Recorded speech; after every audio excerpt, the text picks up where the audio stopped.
Thanks so much, Ellen. Welcome everyone to our Eating Disorders Awareness Week 2024 webinar, Bridging the Gap Between Clinical and Personal Recovery. I'm sure you all know that what it means to recover is quite unique to each person. And so breaking down the walls of isolation, self-criticism, which is created by and reinforced by the illness, is quite challenging. So we all understand recovery can involve lots of trying something for the first time and trying again. So navigating a way out of an eating disorder mindset just takes time and a lot of energy. So there's no one way to do recovery, and people do need the support and understanding during the recovery process to really explore what it means to them and to identify their fears and to focus on their feelings and not just the issues themselves around food and weight. And the evidence is clear that recovery isn't linear at all, nor does it happen in a vacuum.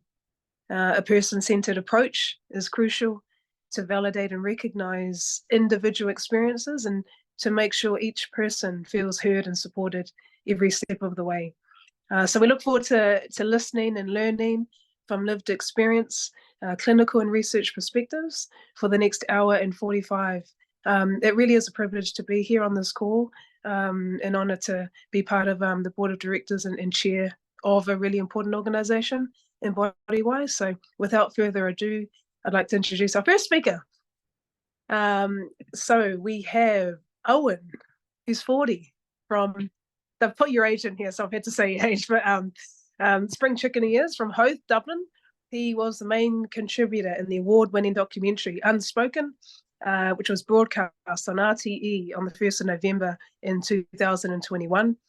And it revealed what life is like living with an eating disorder, especially being a male in Ireland. So while he lives with other mental illnesses such as obsessive compulsive disorder, generalized anxiety disorder, and depression, they don't stop him from feeling most at home being active in and on the sea, kite surfing and stand-up paddleboarding and sailing. So Owen, we're delighted to have you today here to share your experiences and reflections on the topic of today's webinar. So I'll hand it to you, my friend. Thank you very much, Sene. And I must update that bio because I'm actually 41 now. So you took a year off my age, which is fantastic. So thank you very much for having me today. When I was invited to this webinar initially and I saw the topic, it couldn't have come at a better time. It couldn't have landed in my inbox at a better time because it was about 3 or 4 months earlier that I had finally discovered what I believe is recovery. And I won't use the word that I am recovered, but I would feel and be comfortable in saying that I'm in recovery at this stage, certainly from my eating disorder. Some of the other illnesses that you mentioned there, I would still deal with on a daily basis, but the eating disorder voice has become a little bit quieter, or certainly become a little bit more friendly. Maybe that's a better way to talk about it. But what does recovery mean for me in a way? It's very much about life and learning. First of all, if I talk about the word life, back in 2019, I fell off a cliff. I really found myself in a point in life where I felt I was totally out of control. Everything around me was, in my view, failing, in my view, unsuccessful, and I wasn't achieving anything that I believed I should have achieved at that point. And that word "should" I will come back to shortly. For me, I just couldn't. I couldn't cope with anything that was being thrown at me. And I just started to disintegrate, essentially, to the point where my mind and my mental and my physical wellness was shockingly bad. And life nearly didn't exist for me anymore. I became suicidal, and it got to that point. Now, what's really important to say, though, is that that's my experience. Everyone else has different experiences, and everyone else's experience is relative. to them, unique to them, and you don't have to get to a particular point in any part of illness to be worthy, to be relevant, to be sick, to be good enough in a way. But for me, that's where it got to. So recovery in its first instance is that I'm still alive, that I still have life, that I still have an ability to go about my daily business, and to do it nowadays with enjoyment, and to do it nowadays with a sense of control, but control in a softer way, that I'm okay with things that maybe don't go right, or that I don't have the absolute understanding of, or the absolute knowledge of what the future holds. Learning was the big process though to get to today's point. For me, that learning would never have started if I hadn't found myself nutritionally well again, and nourished again. When I found myself back in 2019 at that lowest point, my nourishment was so bad that my mental capacity had disappeared, and so there was no way I was ever going to be able to learn initially. So the first part of that recovery process was very clinical, and very close to the clinicians around me, that trusted circle that people will hear about in the recovery process, which involved a multidisciplinary team of people that initially I had no idea who these people were. I had to gain their trust, they had to gain my trust, and it was a two-way street very much. With some of them I certainly did develop close working relationships. Some of them maybe not, and that's okay too. Along the journey you're not going to meet somebody that you click with every time, and that's particularly important when you talk about psychotherapy and psychology, because that's where you share some of your deepest, darkest secrets. And it took me a long while to find the right person that I was able to engage with, and it took me a long while for various different reasons, both from mixing and matching personalities, but also because of the lack of accessible help in the public system. But that's not something I'm going to engage or talk too much about today, because I want today to be more positive, in a sense. So certainly it took a while for that trusted team to come around me, but once they did, that was really, really key, because then I trusted them that they were doing the right thing in renourishing me. I accepted I needed to start eating better again, and or start eating in a way that was going to help my wellness. And so, once I came out of that phase of recovery, I was then able to start even just approaching the mental side of things, and approaching what were the issues that were driving this, and what were the issues that were, I was afraid of, and afraid to even approach. For 36 years of my life, I hadn't spoken about anything. I kept everything deep down like a pressure cooker, and it had just exploded. So that was the next part of the recovery, was developing that trust with those individuals that I could start to speak. And when I started to spoke, I found it incredible. Talk therapy for me, and art therapy were the two therapies that I found phenomenal. Art therapy, it was something. I'm not an artist. I did Leaving Cert Art, but I think I failed it, if I remember correctly, or certainly didn't do particularly well. But the thing with art therapy was, you went in and there was no expectation on you to develop anything in particular. You could finish with a blank page if you wanted to finish with a blank page, but that was how you were feeling on that particular day. And so now at this point, I have an A1 folder. If anyone here has done Leaving Cert Art, they'll remember that big folder that you had to carry all your art pieces around in. And I have that folder in my wardrobe now with all my art pieces that I did in art therapy. And I'm never, ever going to get rid of it, because that has my strongest and deepest thoughts in that folder through those art pieces. It was a way I was able to get them out. So moving kind of swiftly along, let's say, because it's a long journey and I'm trying to condense it all down into a short space of time. I came out of that intensive treatment that I found myself in, intensive residential treatment essentially, into COVID. COVID had just started just as I left the cosseted nature of a residential unit. And in a way, that was a good thing. In a way, it wasn't great, because maybe it didn't force me to challenge or try and do lots of things in life too quickly. But in a way, it was fantastic, because it allowed me to extend the slow nature of coming out of very intensive treatment into the big bad world again, as they say. So COVID was great. It was also fantastic because I know one of the things we're talking about today is identity, and I really had to try and refine my identity. I'd completely lost it. I didn't know who I was anymore. And at the time, I lived just down the road from my grandfather and my grandparents. And at the time, my grandfather was very much living on his own, needed a lot of help as a result of, if we remember, COVID and all the restrictions that we had.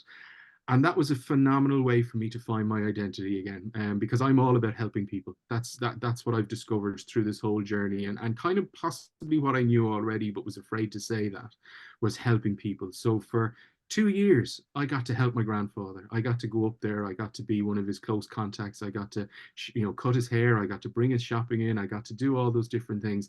And that helped me to find a sense of purpose in my life again, which was really, really, something I treasure to this day. He has since passed, and that's okay. But I got 2.5 years of the 96 levels of life that he played. I got 2.5 years at the end of it to share with him, and I really, really treasure that. So that for me was another way of learning through the recovery process of who I was and what I was good at and what I could do and where I was valuable in life, and what my values were and how I could selfishly fill those cups in a way, which was really, really good. And also during that time, it allowed my family to see what I was good at.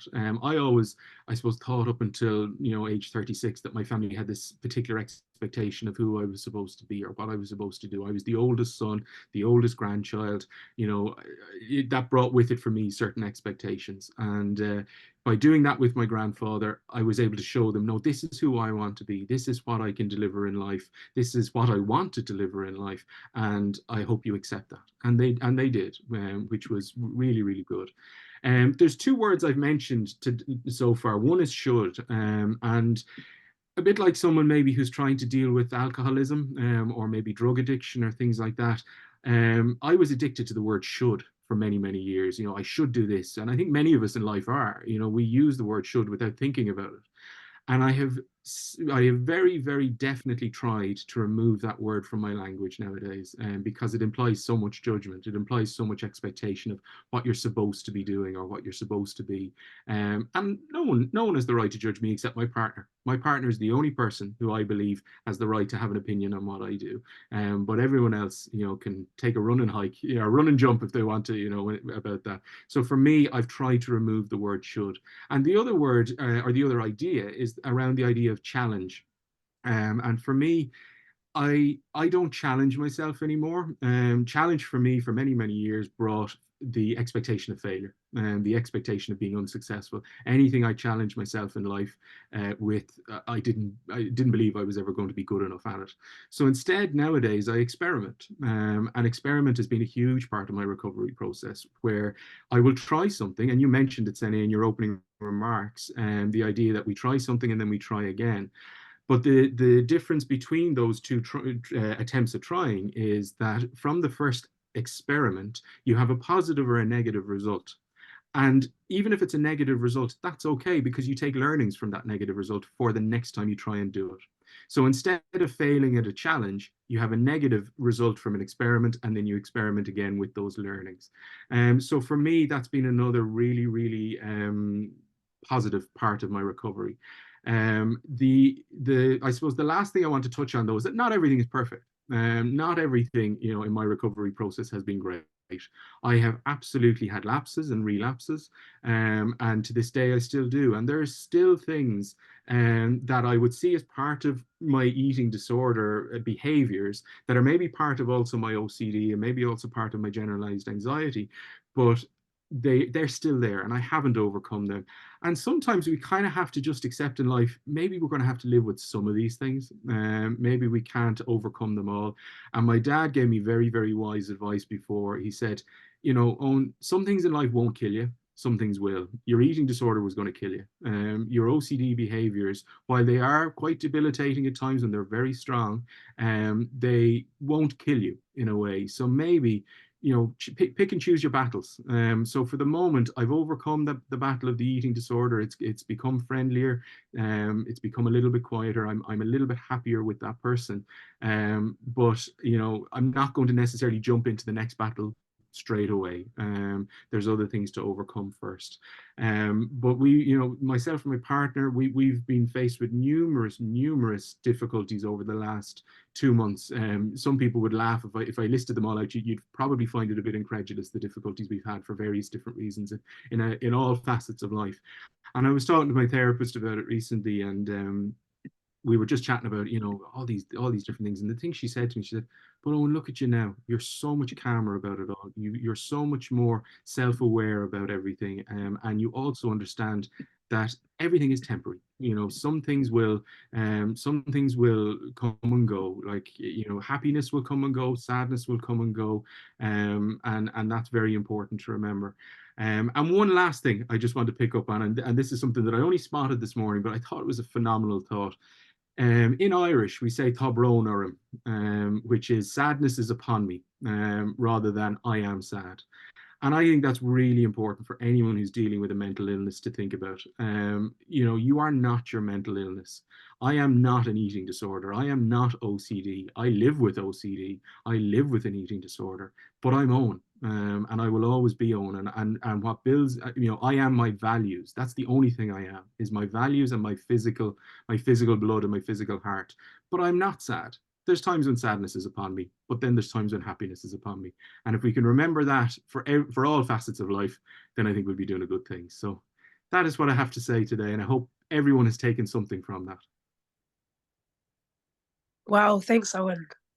Thanks so much for sharing that. I'm not sure about anyone else. Yeah, you've added some energy into this webinar, and it's so brave of you to share those reflections and your experience. And then thanks, obviously, for your advice as well, that insight, try and try again, and in your own fit for purpose way to support your own healing journey. Thank you.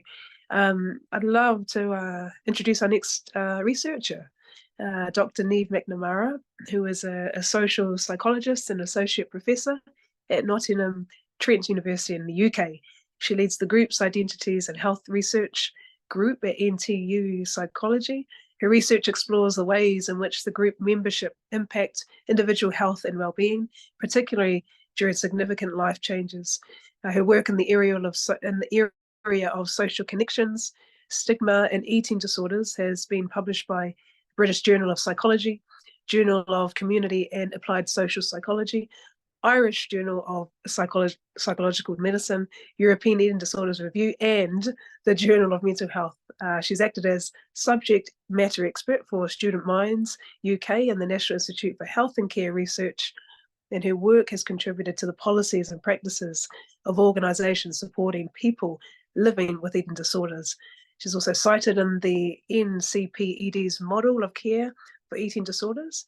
And so today I'd say she's very well versed to speak to us about the importance of creating and rebuilding important identities during recovery and how these can be supported through social connections and relationships. Go for it, Niamh. Thank you very much, Sene, for that introduction. And thank you to Bodywise for inviting me here today. And I just want to say thank you to Owen. That was just a fantastic start. And I hope I can follow up on that.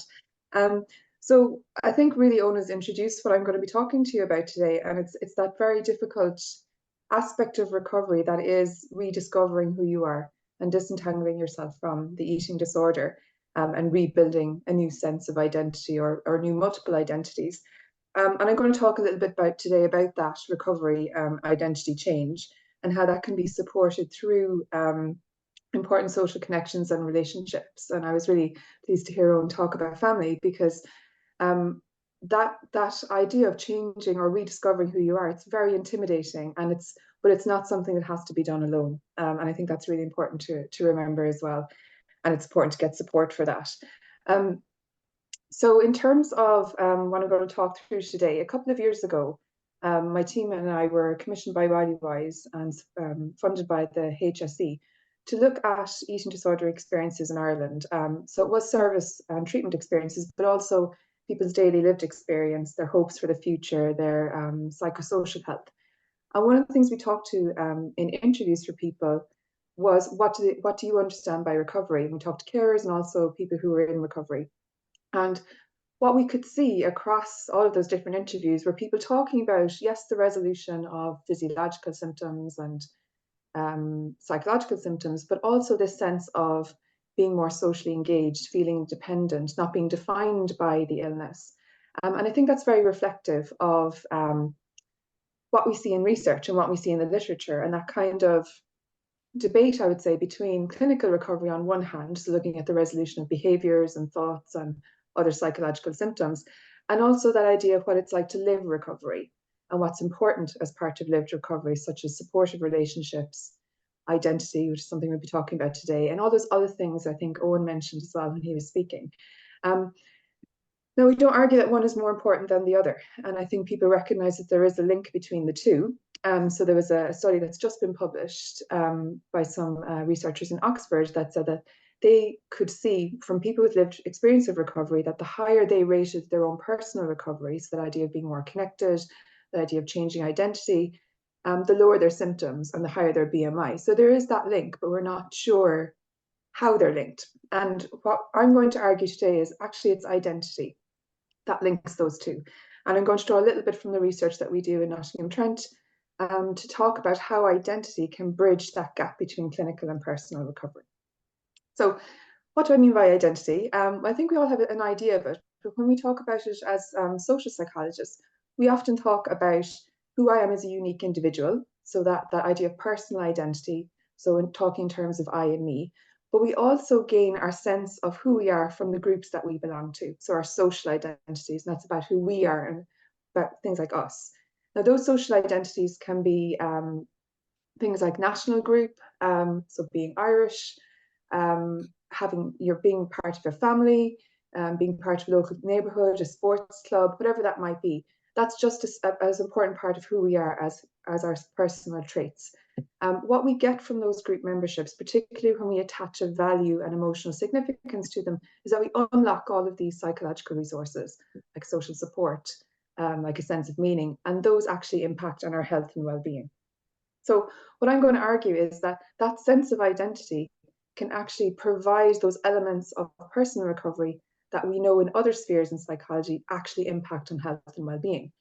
So this area of psychology is sort of colloquially called the social cure, because it's not looking at more medicalized aspects of health. It's looking at how other people can actually support our physical health and our mental health.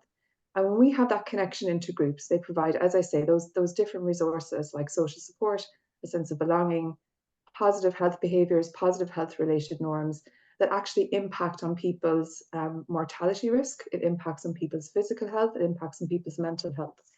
And we've seen that in other spheres, like people who are undergoing retirement, people who are recovering from addiction, people who have acquired brain injury, people who are becoming new parents. So all those different types of change and life events can be supported by other people in our life to the extent that we identify with them. And all of those benefits are enhanced or multiplied through having more than one group membership. Now, we usually all belong to lots of different groups.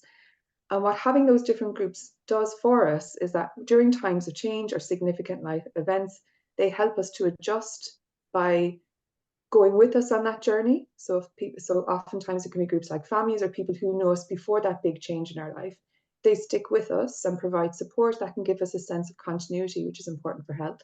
But also what they can do is help us build new identities. So they can help us think about who we might want to be and link in with those groups.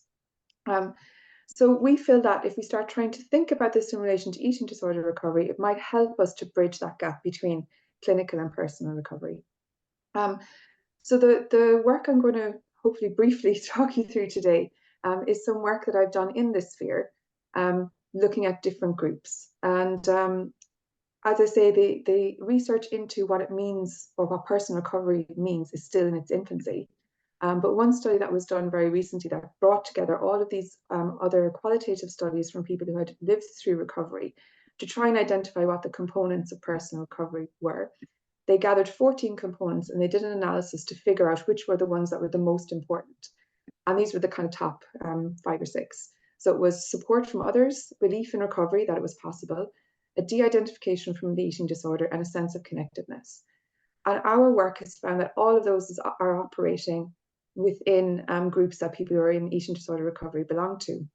So the first one I'm going to talk a little bit about is peer recovery, peer support, because sometimes when you're progressing through a challenge, having other people who are there with you can be very helpful. I'm also going to talk a little bit about family and their role, and then talk about that idea of, is more groups better for you?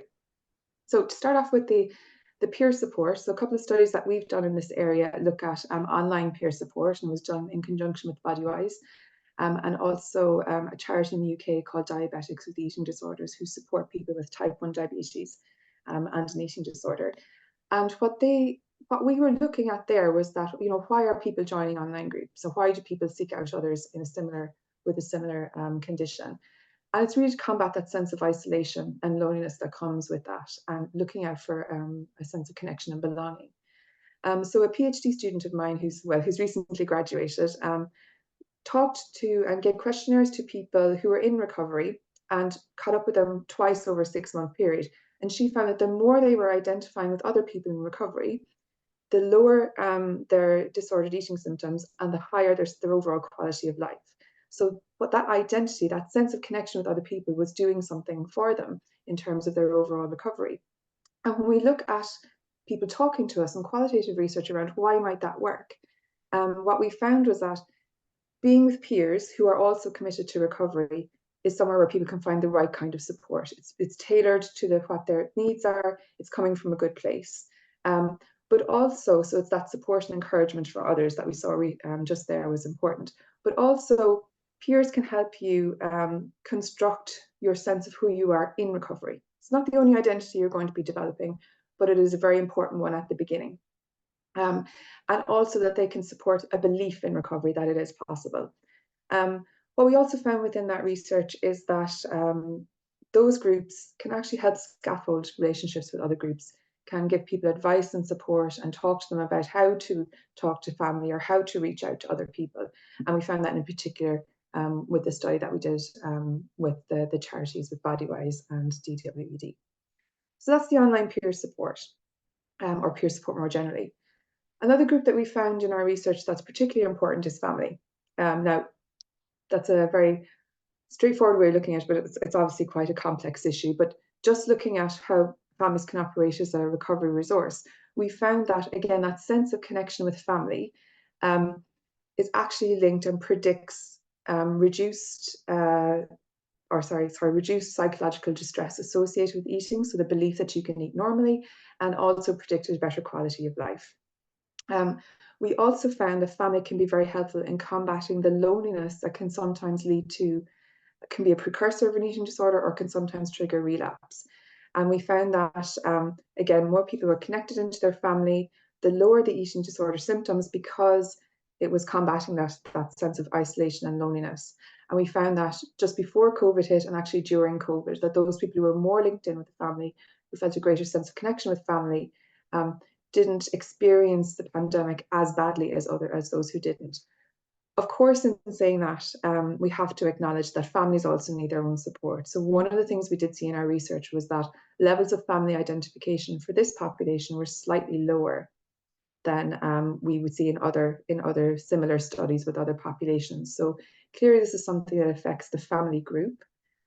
So the family themselves have to be involved in recovery, not just as a support to their family member, but also as a group themselves, and trying to regain a sense of who they were prior to the onset of the illness.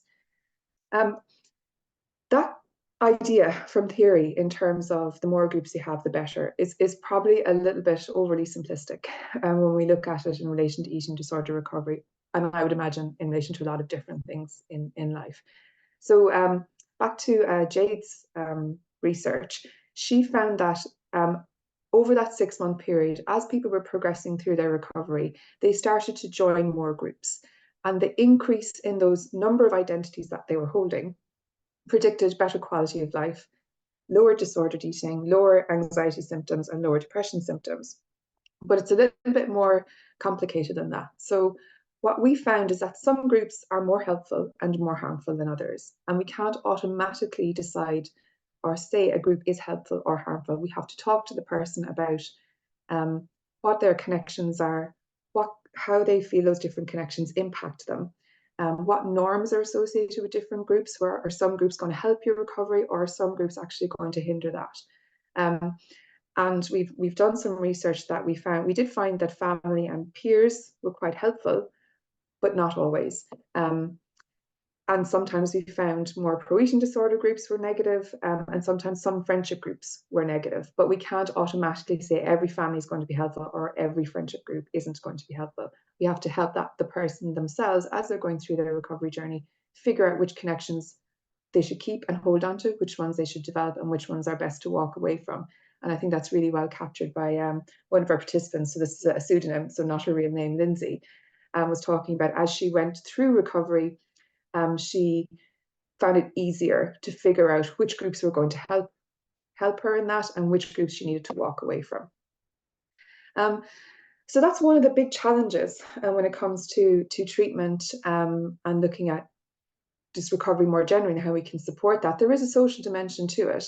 And we can see in things like the NICE guidelines, where they talk about different treatment options, and Mantra will talk about identity change, so encourage the person to develop a non-anorexic identity. So it's just taken straight from the guidelines. There's very little guidance on what that is. There's no real resources to help people do that. NICE also suggests that people have to, or clinicians have to assess the social needs of a person, but again, that's often relatively neglected in comparison to other aspects of treatment.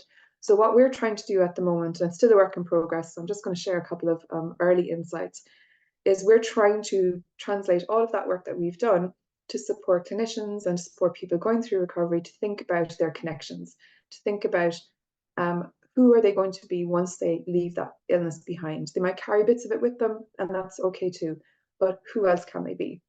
So in conjunction with Bodywise and another charity that I work with here in the UK, First Step CD, we started to try and put together ideas for best practice and a toolkit for stakeholders to help them think about that. So again, this is very early on, but some of the principles that we would see underpinning this kind of work was making sure you're considering how ready the person is for that. If you're very isolated, if you've been in the grips of an eating disorder for some time, it's a very scary thing to do, to think about who you're going to be after this. So making sure you're going at a good pace and a person-centered approach, and helping to scaffold that re-engagement with the world. So giving people a glimpse of what life could be like and helping them become a person of the world, which I think Harriet Parsons from Bodywise would often talk to us about, being a person of the world. One of the key principles at this point we would be saying is avoid blanket rules. So never say, these groups are absolutely bad, you can't do them. It's thinking about what's personalized to the person, and making sure that you're in keeping with their ideas and their goals. And then thinking about how to explore your current networks. So what groups are potentially helpful? What groups are potentially good for supporting recovery? And being open and honest when you talk to people about the pros and cons, the advantages and disadvantages of their current connections. But also think about who you might want to be in the future, and take small steps to that. And you can enlist other people to help you do that. It might be identities you used to hold that maybe the illness took from you, and you'd like to regain those. And I think one of the final things I want to make sure we've got enough time to move on is thinking about, well, disclosure. And that's a big question that comes up. What we found in our research is disclosure of the eating disorder to everybody isn't always necessary. So some people you want to disclose it to because you need them to support you. So it can be friends, it can be family, it can be obviously treatment teams. Sometimes what our participants have told us is that at some point you want to move beyond your eating disorder. You don't want to be known as the person with the eating disorder.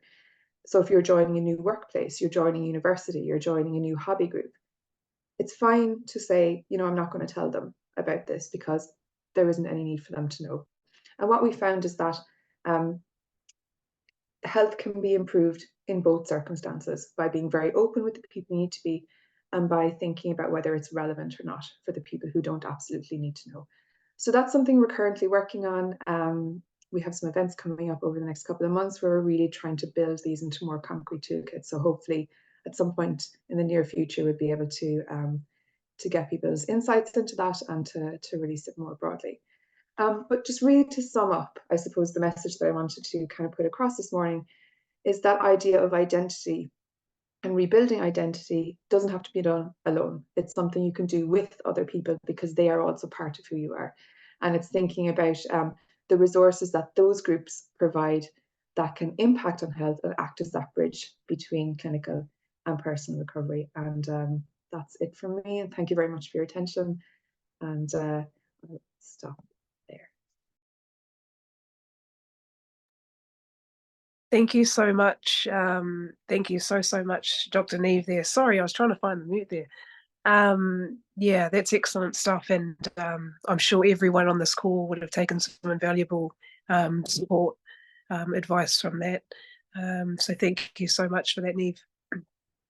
I'd like to introduce a second researcher who is Amanda, who is an associate professor in University College Dublin, UCD School of Psychology. Amanda's key research areas include risk and protective factors related to young people's mental health, early intervention, and body image. Amanda co-founded the UCD Youth Mental Health Lab in 2013 with colleagues in UCD School of Psychology to promote research in youth mental health. And her research has received funding from the Irish Research Council, Economic and Social Research Council, Royal Irish Academy, and a National Children's Research Centre. So Amanda is a core team member of the My World surveys, and which are the largest surveys of risk and protective factors of youth mental health in Ireland amongst 33,000 young people aged between 12 and 25 years old. And the website there is myworldsurvey.ie. And the My World surveys are in a collaboration between UCD and Jigsaw, the National Centre for Youth Mental Health. So today, Amanda is going to present research that focuses on the process through which adults recovering from eating disorders develop resilience from the perspective of clients and clinicians working in the field. The study findings present a resilience framework for adults recovering from eating disorders and highlights the interaction of internal and external factors. So I'd be delighted to hand it over to you, Amanda. Thanks so much, Sene. So I'm delighted to be here today to talk to you about a piece of research that was conducted with doctor and clinical psychology student, Dr. Katie Grogan, who conducted her doctorate in clinical psychology in UCD. And Katie's work really focused on looking at this multi-level process of resilience development amongst adults who were recovering from eating disorders, from both the perspectives of clients and clinicians. So I'll talk you through some of those findings today. So just to set the scene for this work, we know that eating disorders show high rates of symptoms persistence across time and poor prognosis for a significant portion of individuals affected by these disorders, such as poor quality of life, increased risk of health complications and mortality. And recovery rates remain at about 55 to 70%. And this is looking at recovery as the remission of eating disorder symptoms. But we know that there is significant disagreement about how recovery is defined in people with eating disorders. And there are two main paradigms. One paradigm is that medical model where there's that focus on kind of the biological and the behavioral indicators of eating disorders. So a focus on weight status or changes in the eating behaviors. But then there's the personal recovery paradigm, which really talks about recovery as a personal journey that's unique to the person, as Owen highlighted today. And the goals are set by the individual. And we know that many health professionals often place an emphasis on the reduction of the clinical symptoms because of the significant health risks linked with eating disorders. And less of an emphasis can often be placed on some of the cognitive symptoms, such as body disturbances, weight criticism, the affective components, so the negative emotions, and the psychological aspects such as self-acceptance and resilience, and so on. And so eating disorders experts have highlighted the need to focus not only on the weight indicators and eating behaviours, but to focus on the psychological well-being of the person recovering. And we know that amongst individuals with eating disorders, their psychological well-being, they're scoring lower on this compared to those who don't identify as having an eating disorder. This research by DeVos and and colleagues in 2017, what they did was they looked at all the qualitative papers published on recovery amongst individuals who had recovered from eating disorders to try and identify what are the key criteria that are identified by people who have recovered in terms of what recovery means to them. And resilience came up as one of the key criteria identified as core to eating disorder recovery. And so often when we think of resilience, we're thinking about, well, it's within the individual, it's that individual trait, that person shows resilience. Or we think of resilience as an outcome. They're either resilience or not. But what we know is that resilience is a process of adapting in the context of stress. So it's the process of adapting well in the face of significant sources of stress, such as serious health problems. And resilience can be developed in the face of a mental illness and prevent further deterioration or even promote recovery. And so resilience consists of both internal factors, such as the person's self-determination, their self-efficacy, their competence, their flexibility, but it also consists then of those external resources that Niamh was highlighting there, those social connections, community service providers, and so on. And resilience may help us identify why some people recover from eating disorders and why others are not. And resilience really is that ability to adapt in the face of stress, and also for the person to gain control over their the stress that they're facing. And so resilience theorists have identified that there are these unique aspects to resilience. And so the first here is that resilience is more than that individual trait. It's influenced by personal, family, and social factors.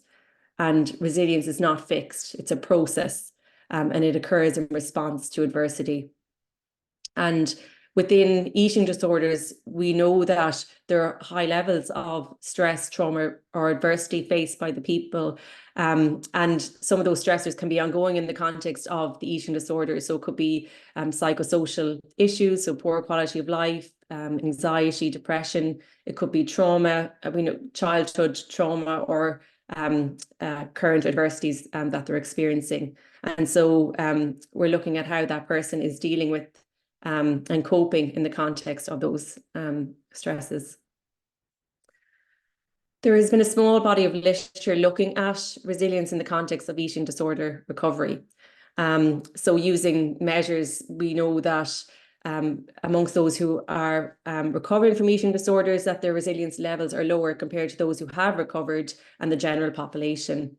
And longitudinal research has shown that those with eating disorders who had higher levels of resilience, it was predictive of their psychological health and their social relationships, and also their quality of life when they looked at these individuals a year and a half later. One of the first qualitative studies looking at resilience and the process of resilience in eating disorder recovery was conducted by Las Hayes et al. And what they found was that resilience facilitated the journey to recovery for people who had recovered from eating disorders. So the research that I talk about today is different in the sense we're looking at people who are recovering. This piece of research looked at people who had recovered, and what the research showed was that people who had recovered talked about there was this key pivotal moment in their life where they kind of realized the seriousness of their eating disorder, and that this was kind of the key turning point which initiated the resilience process. And the resilience process was supported by self-acceptance, but also being careful about the connections that they had, such that being aware of kind of toxic influences on them, which again aligns with some of the work that Niamh has conducted. So the main aim of this research was to set out a resilience framework to understand the different stages of resilience amongst individuals who are recovering from eating disorders. And we're looking at this from the perspectives of clients, but also clinicians. And so again, taking that broader framework, we're looking at internal and external factors related to resilience amongst adults recovering from eating disorders. So we had 30 participants who completed semi-structured interviews that took approximately about an hour to complete, and we had 15 clients and 15 clinicians. So just to give a brief overview of the clients, they, to be included, had to be over the age of 18 years of age. They must have received a diagnosis of an eating disorders. based on a team-based assessment. They had to be attending adult mental health services as either an inpatient or an outpatient. And they also had to be deemed by their treating clinician to be at the stage of recovery, which suggests that they're making active steps towards the recovery. So they were typically defined as at the active stage of recovery or the maintenance stage, where they had recovered but were engaging in steps to maintain their recovery. The clinicians then had an average of 12 years working in services amongst people with eating disorders, and we recruited from two sites. One was a rural site, it was a general outpatient adult mental health service, and the other site was a city-based eating disorder specialist unit. And just to give a profile of the sample in terms of the clients, we had 15 clients. The majority were female, with 2 males. The age range 19 to 54 years of age.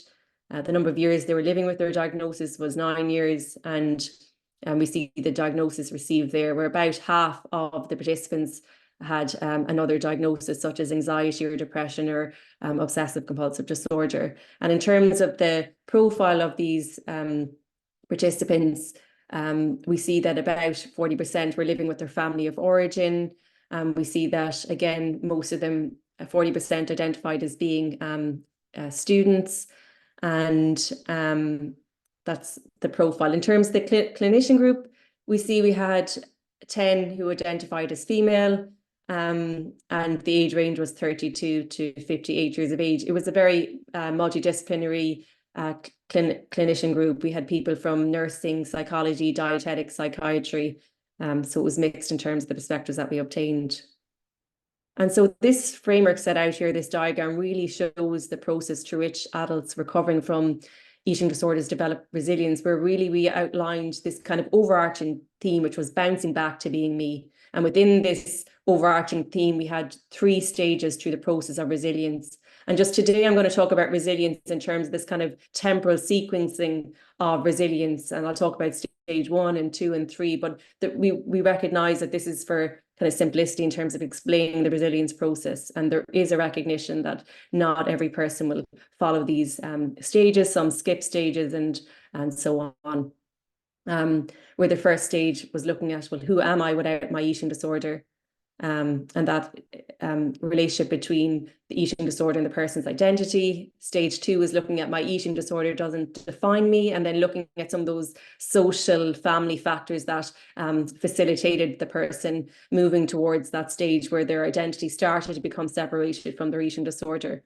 And the final stage then was, I no longer need my eating disorder, that kind of disconnection between the person's sense of self and the eating disorder. So I'll talk through some of the key findings at each stage. So the first stage was looking at, well, who am I without my eating disorders? And it was very evident at this stage of the initial resilience process that the eating disorder defined the individual. And they often talked about using the eating disorder as a way to cope and survive in this world. So the individual was often very dependent on their eating disorders. And throughout this process, they started to consider other ways to cope. They started to reflect on their own skills.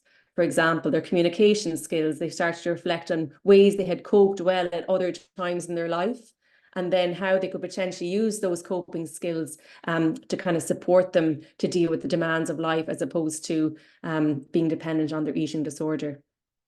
And the final step of this process was looking at the question of letting go of the eating disorder and the weighing up the pros and cons of this. Really concerned that if they gave up the eating disorders behaviours, that would have a negative impact on their life. And this period also involved a period of self-reflection, self-awareness and introspection, which often came from support from services, and that recognition of whether they were ready and kind of motivated to make those steps to change.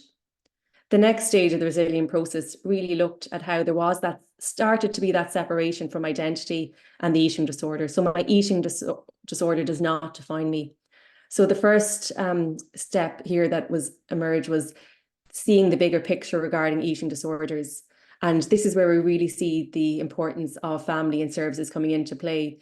The participants often talked about how it was beneficial for people around them, their close family members, their friends, to start to get a better understanding of eating disorders and recognise that it wasn't just about the eating behaviours.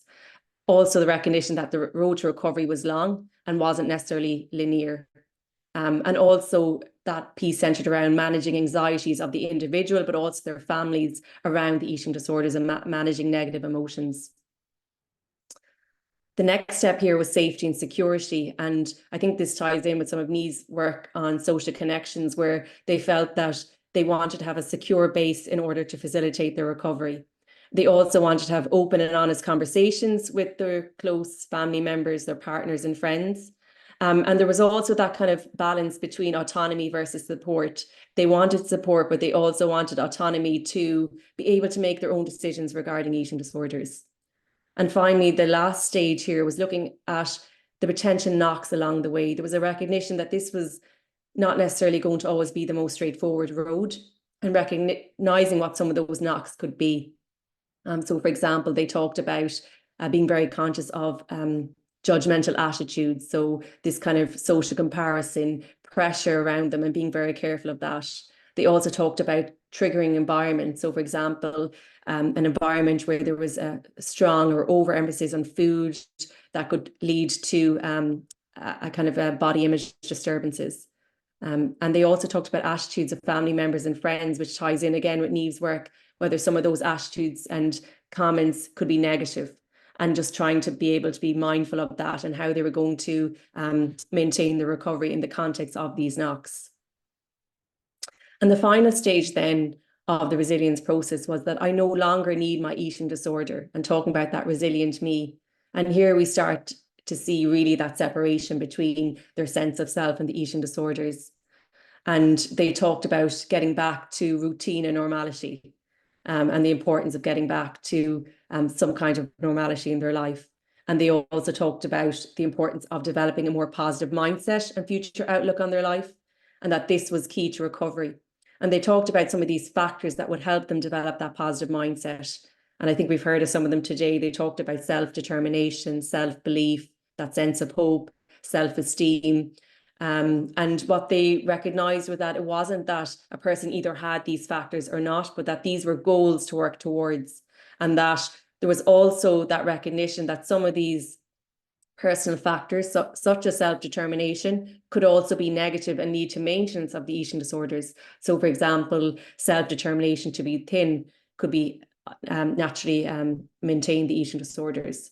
So there was that kind of mindful recognition that that while developing a positive mindset was key to moving towards recovery, that some of these personal factors leading to the positive mindset needed to be carefully considered in the context of relapse or maintaining the eating disorder.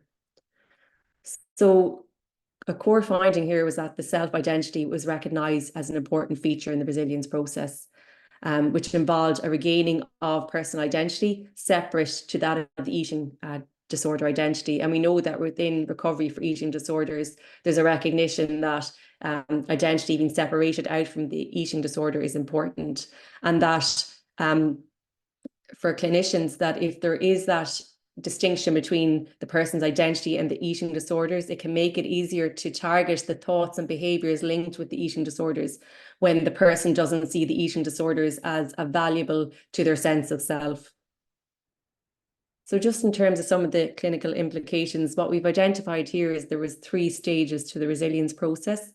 And this information could naturally be of value to a person experiencing eating disorders or a clinician in terms of trying to identify where is a person at in the resilience process. For example, if a person is at the stage where they haven't identified other coping strategies or skills that are beneficial to them, then it would be unwise to start trying to get the person to fully disengage from the eating behaviours, or at the point at which the clinician identifies there's that distinction between the person's sense of self and their eating disorders, it might be a worthwhile time to target thoughts and behaviours linked with the eating behaviours.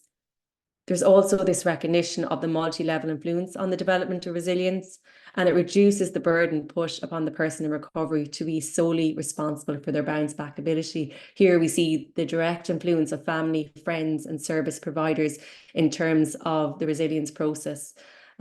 which was identified as really important in terms of helping seeing the bigger picture about eating disorders, providing a safe and supportive environment for the person. So these were clear evidence of that kind of wider influences on the development of resilience. And again, really focusing here on that personal recovery model. The findings focus on restoring hope in individuals overcoming adversity and identifying what makes life worth living, rather than focusing solely on alleviating symptoms. And I think it also ties in with the point that Owen made earlier, that, you know, you still might have some of these symptoms, but that it's trying to live the best life that you can. And the findings really would align with that. So just to conclude, we see here that we have provided a multi-level resilience framework for adults recovering from eating disorders, and this is from the perspectives of clients and clinicians, which has been identified as good practice for clinical guidelines. And it provides evidence that resilience involves that interaction between internal and external factors and the connection between the person and the wider societal factors around them. So it provides that multi-level process for resilience development. So these are two papers that we've published related to the research, and yeah, I'm happy to have a chat later at the panel discussion. Thank you. Thank you so much, Dr. Amanda Fitzgerald. Really interesting to learn about the 3 steps to the resilience process and the impact that family, friends and service providers have in the development of that journey as well. So for me, the key takeaway from that was that it takes a village in terms of the healing process. So thanks very much for sharing that. I'd really like to introduce our next speaker, who is speaking from lived experience, Roisin Doyle. Roisin is 23 years old, has a background in sociological and political studies, and is currently pursuing a master's degree in adolescent health. Roisin's passion lies in working with youth, particularly in areas related to eating disorders, specifically bulimia nervosis. Roisin now aims to raise awareness and advocate for peer support to those struggling with this disorder. So today, Roisin is going to speak to us about her own experiences, the role of peer advocacy and peer support networks in her recovery, and the importance of addressing not only the physical aspects of the condition, but also the psychological and emotional components of the disorder. So, Roisin, I'd love for you to take it away. Hello, thank you so much. Yeah, so I am at the moment, I'm pursuing a master's in adolescent health, and I suppose my reasoning for pursuing a master's specifically with adolescents is purely because I developed my eating disorder, bulimia, when I was around 15 or 16. I had always kind of had a disordered relationship with food, and I had a loss in my family at 15 or 16, and it my coping mechanism was kind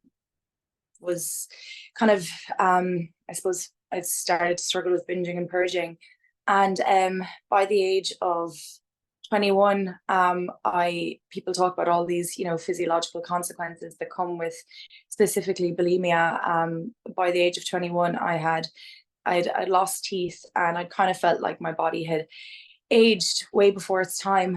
And during COVID, my behaviors kind of consumed my life, and I did not know myself or what I liked or who I was until I decided to understand the underlying issues of why I developed it in the first place. Obviously, the trigger was a loss, but there were a lot of underlying issues. There was quite I call it a disease, but it's a dis-ease with myself. And it was kind of navigating my way through those little dis-eases within myself that kind of was like a pivotal point in my recovery in terms of understanding who I was without it. And I think that's the importance of kind of knowing your identity, kind of getting to know your identity outside of the disorder, because it completely robs you of that.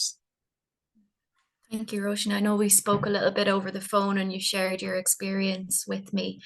I wonder if you could tell us a little bit about what recovery means to you. Yeah, so recovery to me it's very simplistic. I think that I know it's quite a cringy term, but you know, the best things in life are the ones that are simple, but your eating disorder completely robs you of that. And I suppose things that were so kind of normal before I developed my eating disorder became such a terror to me in the midst of it. And it's just simple things like going out for lunch with my mom and there being no stress and there being no arguments.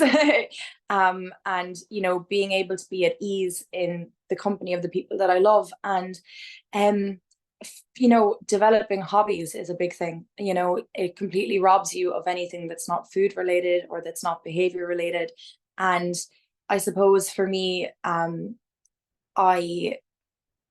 because I developed my eating disorder quite young at 15 or 16, I had kind of pushed aside all of the things that were important for my future. Like, so, you know, figure out what kind of career I wanted to pursue, what area of study I was interested in. I think coming to college and kind of succeeding within that academic environment for me was a huge thing in terms of knowing my own ability, and that my abilities in my head with my eating disorder were very different to who I actually was. And I think for a long time, I wasn't able to see all I was capable of because I was so consumed by this disorder. And so for me, it's kind of a mixture of two things that are very important to me. And that's, you know, enjoying the simple things in life again, being able to go out for a walk in nature with my family, being able to go out for lunch. And then also within that, there's like a beauty in knowing your own capabilities and going, well, I'm not just like, my eating disorder is actually telling me complete lies. And there's so much more to me than, you know, that number. Yeah, I think that you're so right. I think we hear that a lot from people about the eating disorder voice and the internal chatter that really takes up so much of the person's brain space that there's not much space left for other thoughts and other things that aren't, you know, determined by the eating disorder. So thank you for sharing that. I wonder why do you speak about your own experience, or what led you to sharing your personal experience? For me, I find there's I think there's a stigma around all eating disorders, but specifically with bulimia, I think that it's quite a secretive disease. I think that a lot of my behaviors and stuff were very much in private, and it was almost like there was this persona in terms of who I was around people and in terms of who I was behind closed doors. And I think that, you know, speaking openly about it and kind of almost not normalizing it, but normalize talking about it and the behaviors that are often so secretive and cause just a tremendous amount of shame and guilt. I felt incredibly lonely in terms of the shame and guilt I felt surrounding what I was doing. I think speaking openly about it breaks down that secrecy that your eating disorder thrives on secrecy. Eating disorders love to be kind of hidden from everyone, and in that way it kind of has you all to itself. And I think when you break that down and open up the conversation for what bulimia really is and what it actually causes, in terms of the person, like as in terms of specifically, like, you know, dental damage and stuff, it's very lonely to be going through that at a very young age. And I think kind of spreading that awareness in a way makes people like me, who when I was struggling, I felt so lonely. I think if we open up that conversation, then it breaks down that barrier of secrecy that the bulimia just thrives on.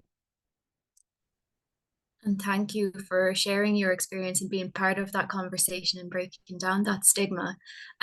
Today's webinar focused on the ideas of kind of resilience and social connections and recovery. And I know you mentioned to me the importance that peer support had for you. So I wonder, do you have kind of any thoughts on that or the topics of today's webinar and your own experience? Yeah, so at the moment, I'm actually involved in a community-led project with the Elephant in the Room Foundation, which is another international organization for eating disorders.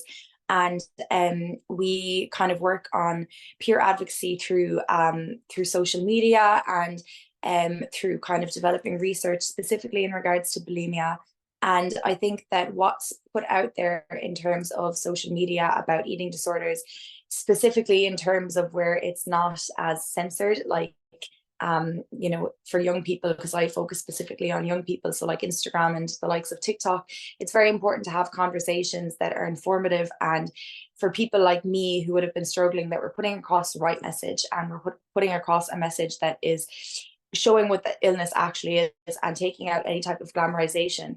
I think with peer support networks and stuff, it's very easy for the wrong message to be put forward, and I think it's just absolutely imperative that we talk about things, the kind of uglier side of the condition. And I only say that because it is so glamorized on social media, and I think the importance of speaking about the parts that you do have a lot of shame and guilt in, and speaking about them openly, I think that helps kind of, again, open up the conversation for people to, you know, be able to share the things that they keep hidden and secret and private. And I think that connection is a big thing in recovery. I think that the eating disorder robs you of connection from everybody. Again, it wants you all to itself. It wants you to be consumed in behaviors, and it wants you to be unwell. And I think that kind of changing that narrative a little bit, and not a little bit, but ultimately changing it altogether, and kind of realizing, making that separation between you and it, and kind of sharing that with other people, and then kind of realizing that, you know, your thoughts are not as uncommon as you think, as in there's other people that struggle with it too, and it kind of makes it easier to separate you from the disorder, and to kind of look at it as not part of you anymore, but as part of it. It's something you're fighting, it's something you're trying to get rid of, and it's an everyday battle. But you kind of, for me, I think you have to look at it as the enemy, and almost kind of look at yourself as a victim of it and fight back for you.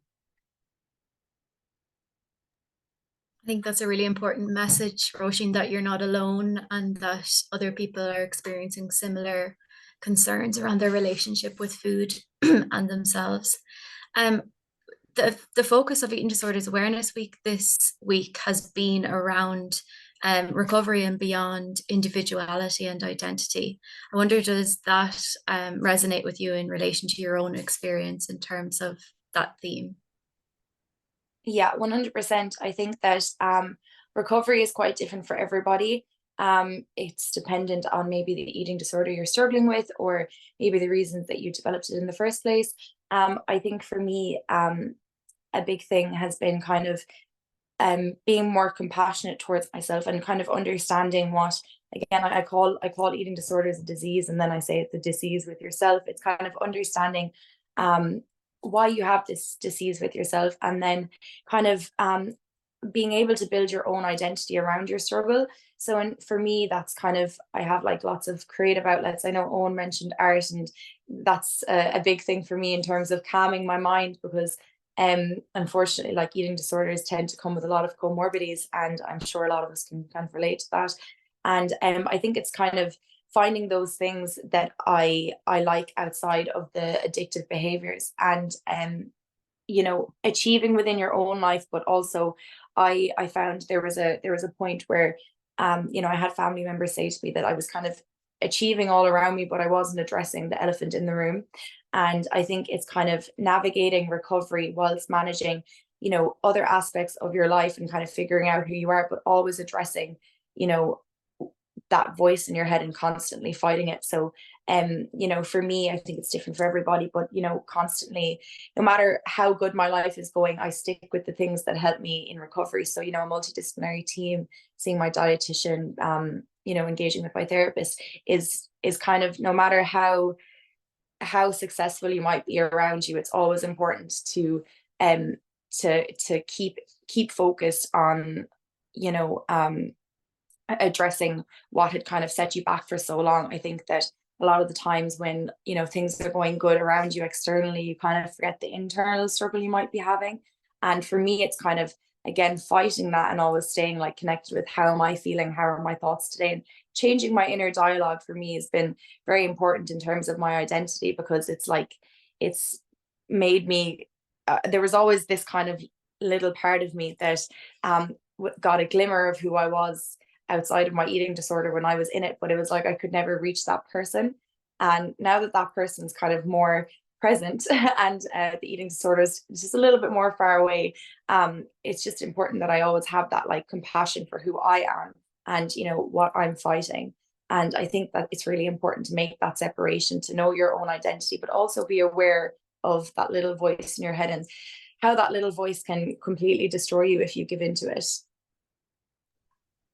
Thanks so much, Roisin, for sharing. What I'm really hearing in all of everyone's kind of experience that they've shared today and through the research is that, you know, an eating disorder impacts on every element of a person's life. And so recovery also looks at all of those different elements and how they play into the eating disorder. So thank you so much, Roisin. And I think we're just about ready to move over to the Q&A now. So if anyone has any questions for any of the panelists today, Barry is going to take the Q&A.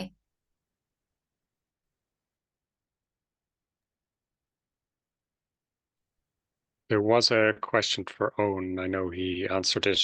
Perhaps, Owen, if I read it out, do you be okay to answer it again? Sure, no problem at all. Yeah, so it says, amazing, Owen, thank you. You've raised my spirits. Can I ask you please about your eating disorder voice now being friendlier? Do you think the voice will ever just leave? So I don't think I don't know if it will ever leave. Is my answer to that. It may or it may not, but I'm okay with that uncertainty now. 5 years ago I wouldn't have been. 5 years ago uncertainty in my life was my crux. It was the one thing that caused me to, you know, have difficulty even getting out of bed in the morning. Whereas nowadays, you know, it is quieter. It does catch me every once in a while. The way I describe it sometimes is it's a little bit like having a fishing rod coming up over the back of your head with a whole load of hooks hanging in front of you. And those hooks are a certain distance away from you most of the time, but occasionally one can fling back and catch it. And, you know, it can catch you at the most unawares of times, or times when you've overcome something and you think that, you know, that trigger or that behavior is never going to come back again, and next thing it does. So you have to be prepared for those kind of things, and that's where the resilience of being able to deal with those when they come nowadays is there. I wouldn't have had that resilience before to do that. But you know, coming back to the idea of the voice and whether it will disappear, I can live with that uncertainty now. It's the impacts that voice has nowadays are not as strong as they used to be. So again, going back to the idea of, you know, picking and choosing your battles. If that's the one battle, you know, or if that's one of the battles that I have to deal with nowadays, well, then that's okay. You know, if it gets worse, though, I absolutely know nowadays that I need to speak up quickly.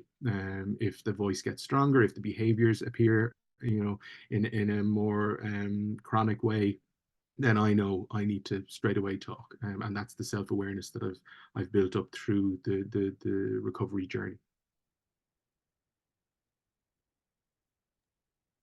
Thanks, Owen. For Niamh, I think a two-part question. Did you get much sense of people's motivation for being part of groups and how they sought those out and their motivation around their identity? And then what other research do you think we need? So I suppose in terms of motivation, that actually the two of them are linked. We have to figure out how people identify which groups will fit with them. Certainly from the research we've done in this area, the motivations likely change depending on what stage of recovery you're at. So oftentimes in the very initial stage, the motivation is to find other people who are in a similar situation, because that can feel like a safe space for people, as long as, I suppose to clarify, as long as everybody is committed to recovery, because we do find people find it more difficult to have groups who are recovery oriented, and then groups that maybe are not at that stage of active recovery, and that can be difficult for people to move on. Further on then in recovery, people are more thinking about, I think like was really well articulated by Owen and Roisin today, to think about, well, who am I now, and how can I, you know, how do I reach out to groups that are already there, so family, but also groups that who I want to be in the future. So going to college, think about particular hobbies that you enjoy, maybe starting a new workplace. So those motivations aren't fixed, and I suppose there's something that we can't generalize across everybody. It's more about working with the person to think about, okay, well, who would you like to be? I think Owen mentioned that he found out he was all about helping people. If you see that as a core aspect of yourself, what different groups might link in with that? Could it be a direction towards a career? Could it be a direction towards volunteering? And it's working with someone who can support you in talking through those and thinking about, okay, well, what groups might I want to reach out to? What groups are most likely to have some meaning for me, because you're more likely to develop that connection and receive all the benefits from. But then also thinking about how can you put a plan in place? There are going to be setbacks. How do you manage those? So I think it's being supported along the way to do that, but making sure the person themselves are setting those goals. I think hopefully that's answered that question. Thank you. And Amanda, what further research do you think we need as well on resilience? And then also, how might we get the word out about the model that you've developed, say through medical training or other trainings? Yeah, so just I suppose when we developed the framework, we didn't have a high proportion of males in the study. So again, and I think that is an area that's lacking, is, you know, getting the voices of males and getting their perspective on resilience. So I think that's one area. Also, including the role of families and hearing their voices about this would be really worthwhile. In terms of getting it out more widely, be linked with the HSE in terms of presenting back some of the findings, and we published the research. But I think linking with organisations like Bodywise to try and, I suppose, make the framework more, I suppose, easy to understand for people. And I think presenting it today and hearing the lived experience of people has been really worthwhile. You can kind of see elements of it emerging from what people are saying.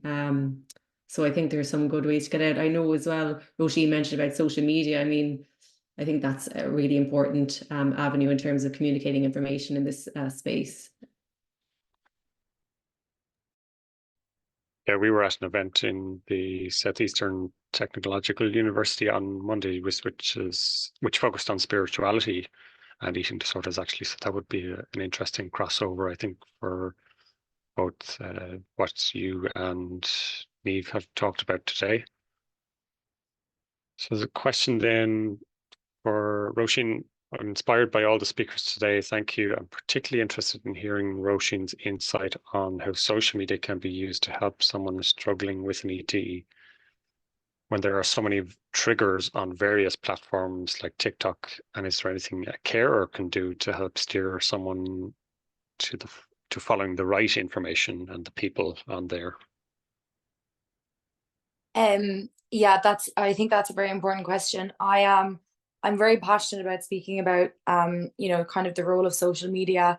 I myself, very blessed to have a following now of 35,000 followers on TikTok, and I be as authentic as I can on TikTok in terms of I post some content that I think, not that I'm trying to use scare tactics, but I guess I am trying to use scare tactics in terms of young people, where I very openly post pictures of you know, what the damage bulimia did to my teeth. I think that in terms of my master's degree, we speak a lot about we have modules where we talk about eating disorders, and we talk a lot about you know, the social aspects and social media, and you know, about how with young people scare tactics are you know, I think very important, not to take away from you know, like the, you know, obviously having compassion and stuff, but I think that with social media,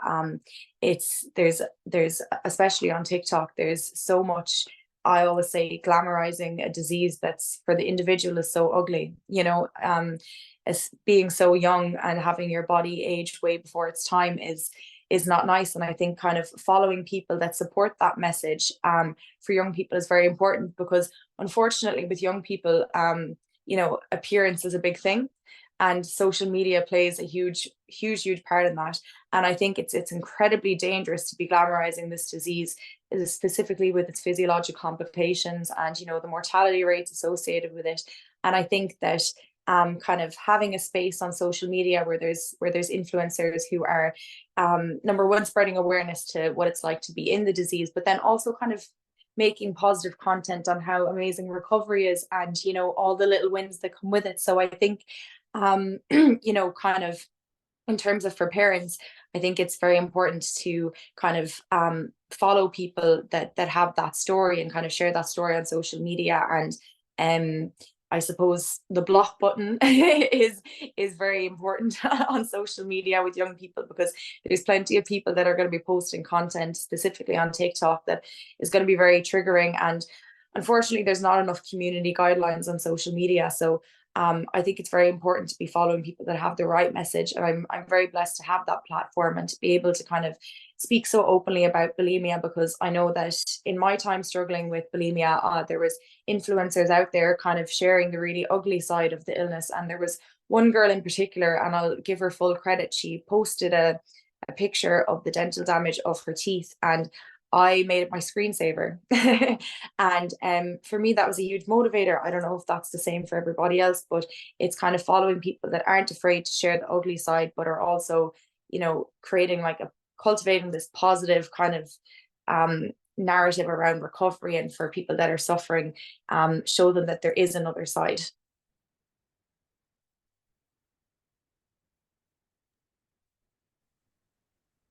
Okay, there's also a question. It's hard to know when inpatient or residential treatment is needed as opposed to outpatient or community mental health treatment.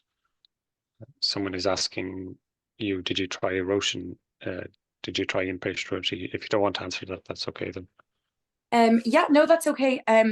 Yeah, so unfortunately, I was quote unquote a revolving door patient for a long period of time. I'd been in and out of inpatient about 4 or 5 times throughout my teenage years and my early 20s.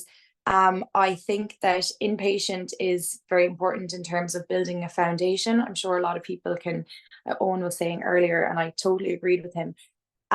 But, you know, there's a period where you're kind of going to have to face the real world, where there are triggers, and you know, you don't have that intensive care all the time. For me, my kind of turning point in recovery was actually being outpatient, and kind of navigating my life and cultivating that sense of identity, whilst, you know, kind of having all the avenues, all my little ducks in a row in terms of college, and again, like working with a multidisciplinary team. And I think once you dedicate yourself to that, and you kind of you take all the support with open arms, and I think the most important thing, it doesn't really matter if you're inpatient or outpatient. If you have the kind of, if you've had enough, you've had enough. And being inpatient or outpatient doesn't really matter at that stage. I think it's all about the timing, and that kind of when the penny drops moment. I think that it doesn't really matter if you're inpatient or outpatient. So you don't necessarily have to be inpatient in order to recover. It's also like an option if, you know, that's what you feel like you need when you're ready. But for me, it wasn't necessarily my turning point. I think being outpatient and navigating my life for me kind of helped me be able to kind of have all avenues in my life kind of going at one pace. Right, thanks, Roisin. And then there's a comment. Thank you so much for such an amazing positive talk today, Owen and Roisin. You're incredibly brave. Thank you for fighting hard in this country for our young people to understand. And then, yeah, I was wondering, does anyone have any further thoughts on just the title of this event as well? How we might shift that gap, as we were talking about the gap between the clinical and personal recovery. What else do we need to focus on?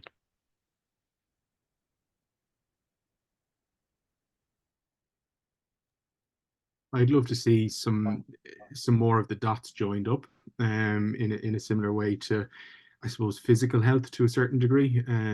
I've had a number of occasions in recent times, maybe not so much when I was very, very deep in intensive treatment, but in more recent times where I've had to rehash the whole story again. I've had to in a way, re-traumatize myself again, because every time you talk about this story and you go into the deeper parts of it, it's really, really difficult. And I've had to sit in front of a number of professionals who, for no fault of their own other than the system, don't know the details, don't know what's gone on before, don't know why I've gotten to where I've gotten to, don't know how far I've traveled. And I find that a little bit hard to understand when, you know, recently I went in for some physical checkups and they were able to pull up scans from 10 years ago, you know, on their system and say, well, we've seen what happened to you 10 years ago and we can, you know, review the two. That doesn't seem to be there in the mental health space. And I would love to see that. It's very frustrating. And particularly now where I'm engaged with the public health team, and every time I go in, so I have a regular 3-month health checkup with them, and it's a review. You know, it's not, I suppose, it's not ongoing healthcare as such. It's just a review, a check-in more than anything else.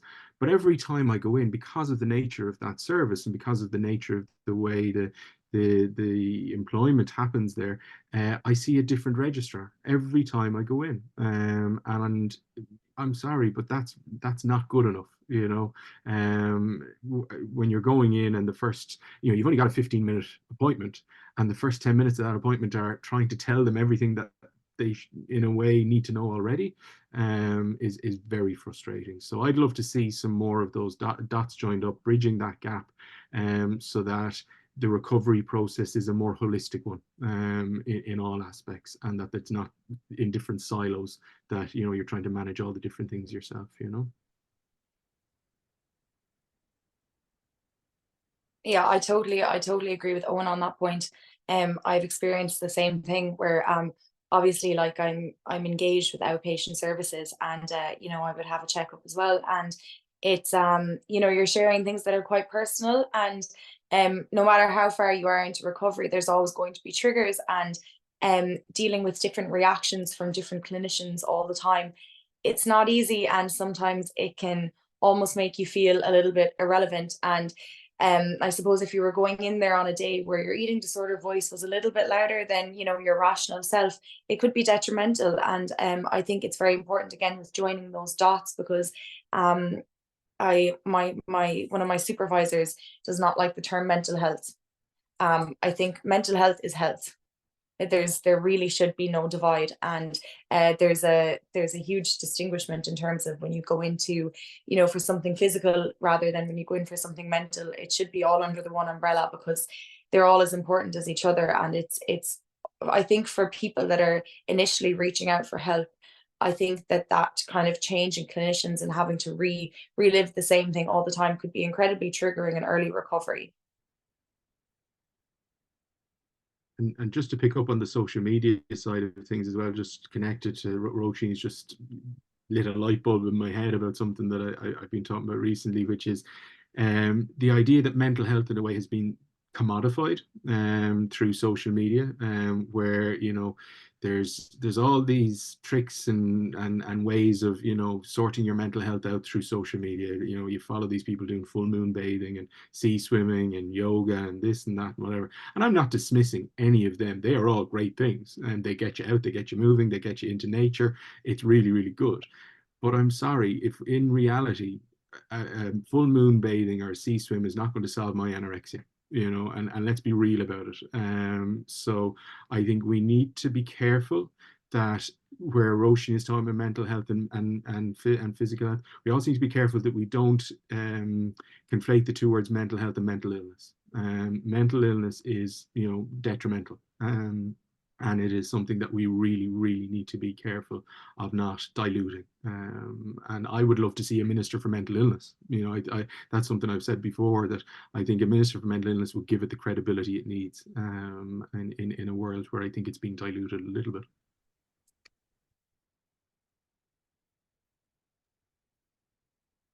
Yeah, so there's a comment tying into what we've discussed. It's, you know, a more fluid access program. So if a person is going through outpatients, then that the GP and dietitian and psychotherapist are all linked. And then someone has said, more funding and making more treatment accessible for all people. I feel like binge eating disorder is always left out with very little support in the public system.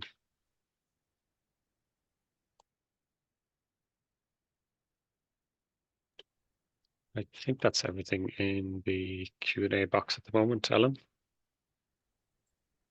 Thanks so much, everyone, for those very well put answers to those questions. And I think we're about ready to hand back over to you, Sene, to close. If that's okay. Thank you, Ellen.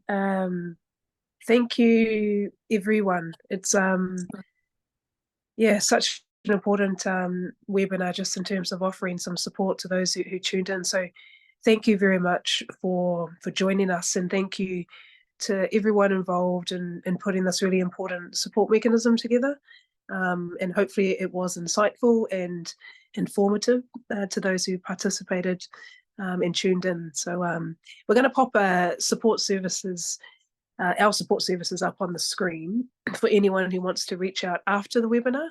And with that being said, we just want to thank you again for joining us this afternoon, and we hope that you'll join us for some upcoming webinars next week on the 8th of March at 10:30 a.m.